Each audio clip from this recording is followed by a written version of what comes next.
Hello. One of my bucket lists for this summer is to climb the Grouse Mountain.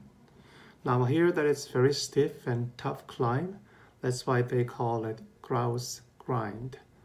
Well, I'm all for the challenge. I want to try how fast I can climb and conquer the peak.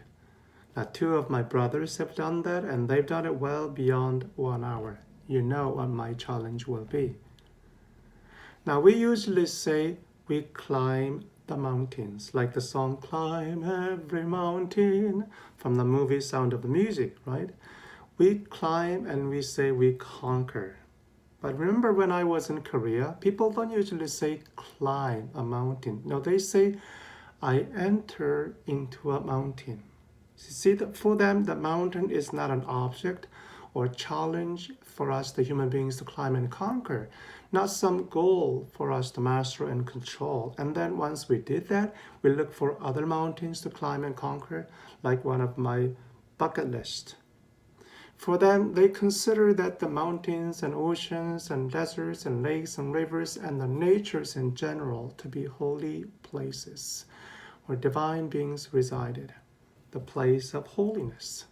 So they rarely said, I climb a mountain, but I enter into a mountain. There's a sense of humility in that statement, in that attitude, like what the Israelites people used to sing, I will enter into the hills of God. Now, Psalm 24, the psalmist says, who shall ascend the hill of the Lord? Who shall stand in his holy place? Now, it's a very humbling statement. In other words, he's asking, who is worthy enough to enter into the holy mountain of God, in God's holy presence? And he continues, only those with clean hands and a pure heart will find God's favor to enter into God's holy place. Clean hands and pure heart. Think about it, folks. Now, this is much more than religious rituals the Israelites performed to make themselves clean before the holy God. See, that's what they've done, to clean themselves ritually, religiously. But it refers more to ethical aspects of the believers, refers more to cleanliness and purity that are stated in the 10 Commandments of the Moses.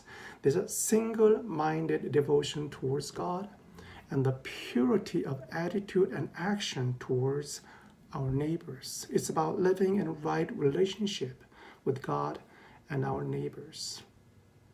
It's about how I treat all my neighbors. In other words, loving God and loving our neighbors as ourselves. And we're not just talking about human neighbors, but all our neighbors, all of God's creation.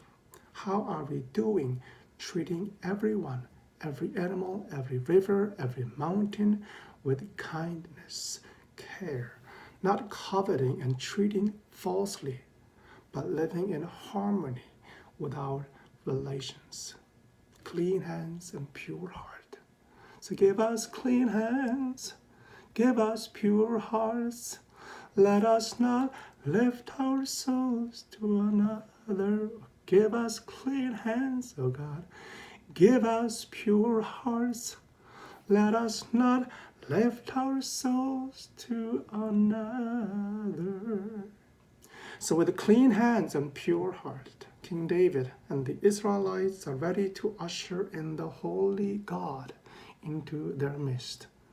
So with clean hands and pure heart, we usher in God's holiness into our midst. Lift up your heads, O gates, so the King of glory may come in, so the glorious presence of God may enter into our midst. Amen.